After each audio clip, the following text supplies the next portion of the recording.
التوقيت الزمني لتشارلي شابلن كان في مرحله زمنيه من قدام، يعني في القرن 19 تقريبا، صح؟ ده انعكس على الموسيقى ازاي معاك؟ كان في صعوبه ان انت تختار مثلا نغمات مختلفه تناسب؟ بالعكس، لان انا اصلا من محبي تشارلي شابلن اساسا، ومن يعني تشارلي شابلن مثلي الاعلى اصلا، وعندي في البيت حتى صور. فانا هم لما جولي على اساس ان انا بحب تشارلي شابلن، فهبقى متحمس للموضوع ده. فتشارلي شابلن بالنسبه لي انا عشان عارف كل الحقبه الموسيقيه دي كان فيها انواع موسيقى عامله ازاي، والالات اللي كانت بتستخدم واشكالها وكده، فكنت حابب ان انا اعمل التجربه دي وعملتها الحمد لله.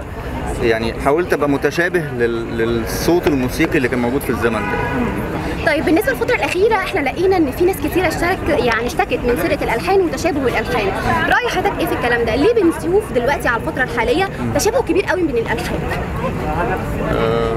مش عارف، بس ممكن تقولي يعني في ناس كتير بقت بتستسهل، بتحب تاخد حاجه اوريدي ناجحه يعملها تاني.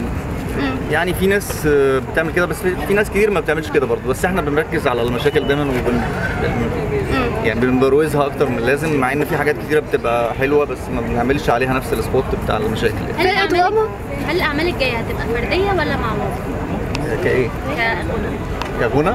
لا، في كده وفي كده، في الاثنين موجودين كفردي طب اي تفاصيل عن اعمال فرديه؟ لا، انا لسه حاليا مفيش اي اعمال فرديه كغنى لسه، يعني انا كلها حاجات تحضيريه كده في دماغي، بس لسه مفيش حاجه يعني نفذت يعني. طب والتمثيل يعني في حاجه قريب انت وقفت بقالك فتره يعني؟ برضه موقف من ساعه فيلم الاكاديميه تقريبا. ليه؟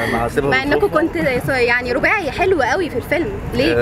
يعني ما يعني ساعتها كان عندي مشاكل شويه في الفيلم كبرودكشن يعني، فما كنتش مبسوط بالتجربه قوي، حصل فيها توقفات. ما حبيتش نفسك كممثل؟ لا بالعكس، انا بحب التمثيل بس مش بحب امثل وخلاص يعني.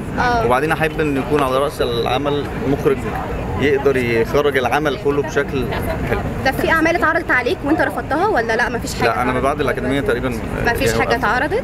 لا. طب اخدت ورش تمثيل او حاجه يا نادر بحيث ان انت يعني تدي مهارات لنفسك اكتر؟ اخدت ورش تمثيل طبعا يعني قبل الفيلم ما يتعمل، خدت شويه ورش كده فتره كبيره، وبعد كده دخلت في الفيلم.